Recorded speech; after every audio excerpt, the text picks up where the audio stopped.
Welcome to the Commercial Real Estate Mastery Podcast, where you'll learn the correct way to identify, negotiate, perform due diligence on, renegotiate, finance, turn around, and operate real estate in today's market, a market in which volatility creates opportunity and sound principles defeat fads and bubbles.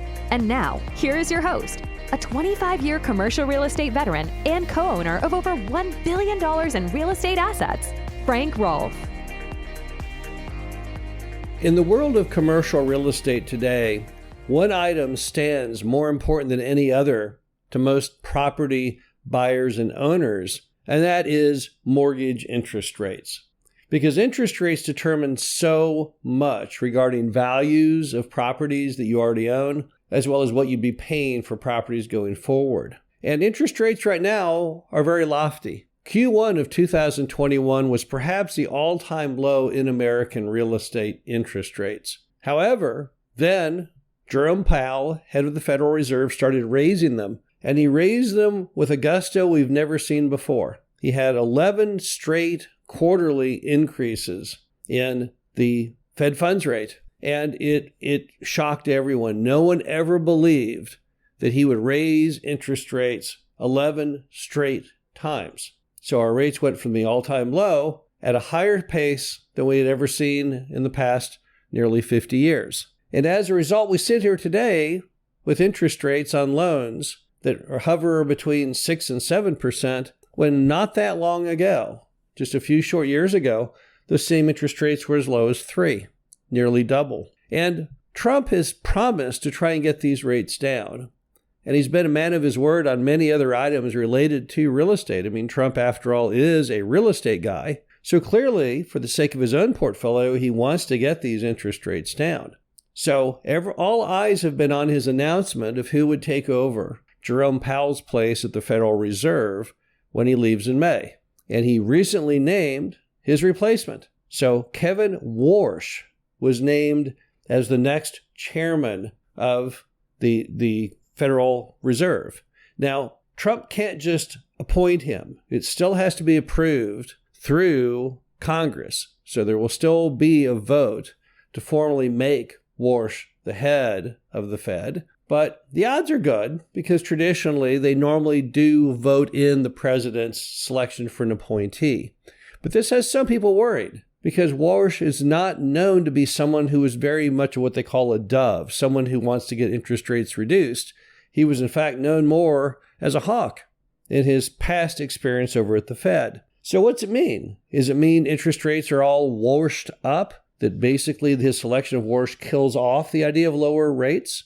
Or is there more to the story? Well, let's reflect back on what we know about Warsh. Warsh is someone who worked at the Fed before. In fact, he was the person who voted on interest rates. And back then, he seemed like a hawk because he didn't like the idea of quantitative easing. And at the same time, we all know that quantitative easing is one of the tools that you have to use to lower rates.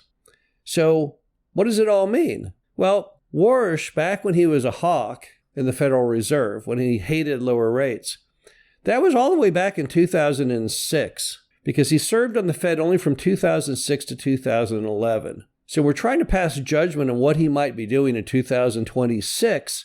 That's 15 years since he left.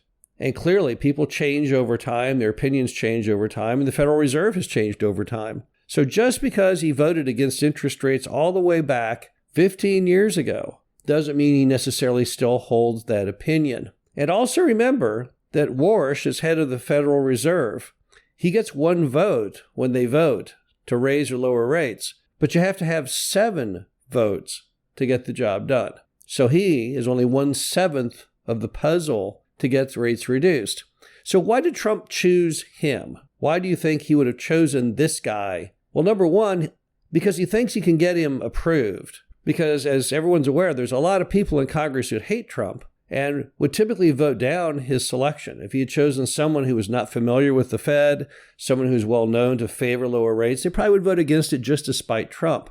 But Trump threw them a curveball because they can't say, well, this is a guy that just wants to lower rates no matter what Trump wants, because he didn't do it before, 15 years ago. So that gets people a little bit stumped. Also, he may just be a Trojan horse. because by introducing Warsh into the equation, it will be very hard for Congress to deny him the job. But maybe Trump knows more about Warsh than the rest of us do. It turns out that Warsh is an actual family friend of the Trumps. They've known Warsh and Warsh's family for a long time. So as a result, it's possible there's more of an inside track than we all know on whatever agreements there are between Trump and Warsh. It's also important to note that to really get interest rates down, you have to use quantitative easing. Case in point, the Fed has dropped the Fed funds rate by 3 quarterly points, but it so far has had very little impact on the 10-year Treasury, which is what the mortgage interest rates are. So how do you get them down? If lowering the Fed funds rate has not succeeded, is there another mechanism? And that mechanism is called quantitative easing. That's when the government buys back its own debt, and as a result, the rates decline. Now, with the Federal Reserve, to do that, you have to have 7 votes. No one can do it independently. No one can do it on their own. But that's only at the Federal Reserve. What many people do not know, but you can look up on your computer, is there's one other person that can get quantitative easing going. He doesn't need any permission. He doesn't need any votes. He can just do it himself. And that is the head of the Treasury. Now, the head of the Treasury is Scott Bessent. And many people thought that Bessent would be Trump's selection to head of the Federal Reserve. He was favored to do that. But maybe Trump has also figured out this angle. Because if he put Bessent in as the head of the Federal Reserve, he would still have to get 6 more votes to institute quantitative easing. But by leaving him in his original spot at the Treasury, he can do quantitative easing 100% on his own. So by getting Warsh in the Federal Reserve as the head of that, and he starts putting the pressure on dropping interest rates on the short term, which is what the Fed funds rate is, he could at the same time could have Scott Bessent lowering the rates on the long term, which is what most mortgages are tied to, using quantitative easing. So when people say, gee, I don't know if rates are going to go down or not now that they've selected Kevin Warsh, I'm not sure what they're talking about. I don't know if they've done any actual deep dive research on what it truly means. It looks to me very possible what Trump has done is a very, very intelligent selection if the goal is to get rates down. Because now he would have a loyalist not only at the Federal Reserve but also at the Treasury. And he could have them both work in unison to try and get rates dropped. He has said his big focus starting in May, when Jerome Powell leaves the building, is to get those rates down. That's one of his big missions, he said, on the remainder of his term as president. So maybe he has concocted the dream team potentially to get the job done. Also, don't forget that a lot of what makes rates go down is the economy. When the rates started to go to their lowest level in American history, it was triggered by the Great Recession. And even though the economy has seemingly held up so far, you have to remember that we typically have recessions and cycles that happen every 8 years or so. And the last one we had was all the way back in 2008. 2016, we would have normally had a recession, but we didn't. 2024, no, we didn't then either.